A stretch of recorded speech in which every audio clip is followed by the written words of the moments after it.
नमस्कार मित्रांनो, स्वागत आहे तुमचं आपल्या यूट्यूब चॅनलवर ज्याचं नाव आहे फॅक्ट्स अँड टॉपिक्स। आज आपण एका अशा केसबद्दल बोलणार आहोत ज्याने 2017मध्ये पूर्ण देशाला हादरून सोडले होते। ही घटना आहे केरळमधली, जिथं राहत होतं एक कुटुंब आणि हा जो तुम्ही माणूस पाहत आहे स्क्रीनवरती, हा त्या कुटुंबाचा एकुलता एक मुलगा ज्याचं नाव आहे कॅडल जेन्सेन राजा। हा 30 वर्षाचा होता। एप्रिल 2017मध्ये केरळमधील ही घटना पूर्ण देशभर आगसारखी पसरली होती आणि प्रत्येक न्यूज चॅनलवरती याचा फोटो व्हायरल झाला होता। हा फोटो एक भयानक फोटो म्हणून व्हायरल झाला होता। त्याचं कारण पण असंच होतं। ते कारण म्हणजे या फोटोमध्ये तो हसत आहे। हसणं हे कारण तुम्हाला पटणार नाही, पण खरंच त्याने जे कृत्य केलं आणि त्यानंतर त्याचं असं हसणं हे खरंच खूप जणांना विचार करायला भाग पाडत होतं त्या टाईमला। चला तर मग आपण जाणून घेऊया नंतनकोड मर्डर केसची संपूर्ण माहिती। केरळमधील तिरुवनंतपुरम शहरातील शांत नंतनकोड परिसरामध्ये एक कुटुंब राहायला होतं। कुटुंबामध्ये 5 व्यक्ती राहायला होते। पहिला व्यक्ती अरुबीचा वडील राजातकम, जे 60 वर्षाचे होते आणि त्यांनी प्राध्यापक म्हणून नोकरी केली होती आणि ते आता रिटायर्ड झालेले होते।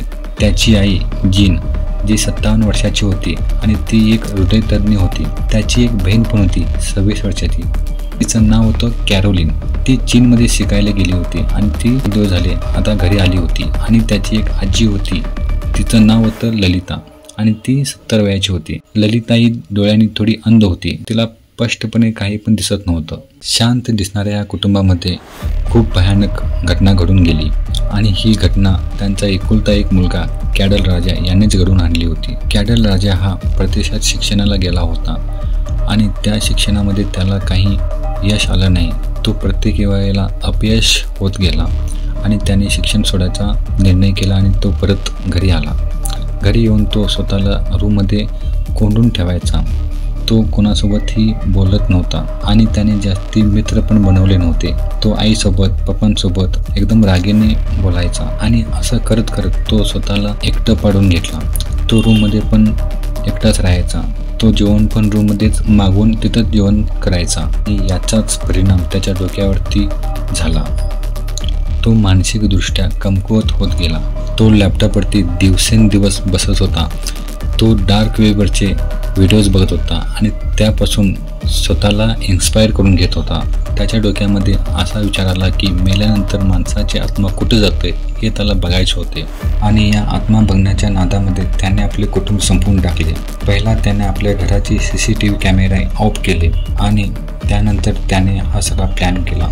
पहिला त्याने आपल्या आजीला रूममध्ये बोलवून तिच्यावरती 22 वार केले। त्यानंतर त्याने आपल्या बहिणीला रूममध्ये बोलवून घेतले आणि तिच्यावर पण 12 वार केले। त्यानंतर त्याने आपल्या वडिलांना पण मारून टाकले।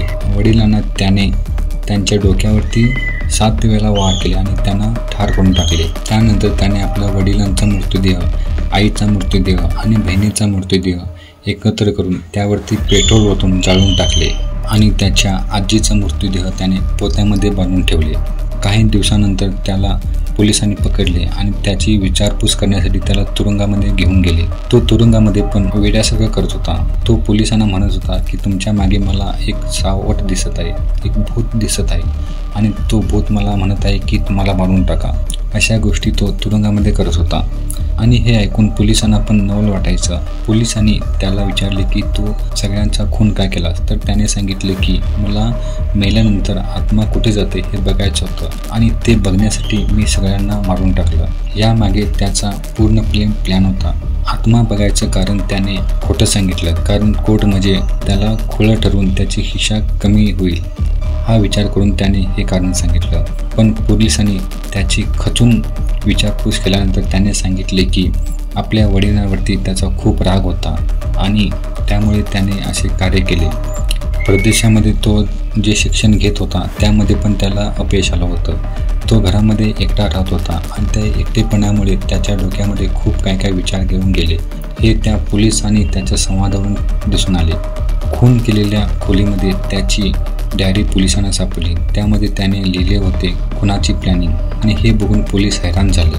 नंतनकोड हत्या प्रकरण हे फक्त एका घरातील हत्येचं प्रकरण नाही, तर ते आपल्याला दाखवते की मानसिकदृष्ट्या असंतुलित असणारा माणूस हा काय करू शकतो। त्यानं आपलं एक चांगलं कुटुंब संपवून टाकलं फक्त त्याच्या एकटेपणामुळे. मित्रांनो, तुम्हाला काय वाटतं, हा एक निव्वळ हिंसाचार आहे की एक वेडसर आवाज जो कोणी ऐकला नाही? तुमचं मत कमेंटमध्ये नक्की सांगा. आणि अशाच सत्य घटनेवरती आधारित माहिती ऐकण्यासाठी आपल्या चॅनलला सबस्क्राईब करा आणि ह्या व्हिडिओला लाईक करा, शेअर करा. धन्यवाद.